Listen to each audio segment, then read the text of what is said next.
ఈ పుస్తకం అంతా విచారణకు పెడదామా, లేకపోతే ఈ పుస్తకంలో కొన్ని పాయింట్స్ సెలెక్ట్ చేసుకుని సంగ్రహ విచారణ చేద్దామా?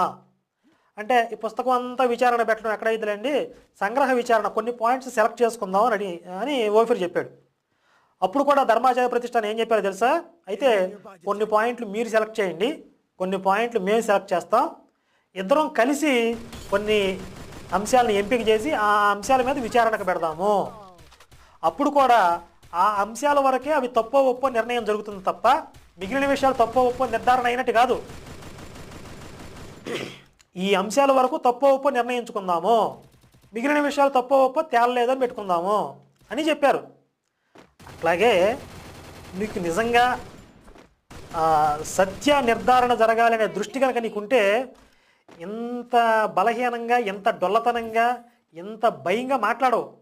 నిజంగా నీ దగ్గర చాలా భయం, పిరికితనం కనపడుతుంది.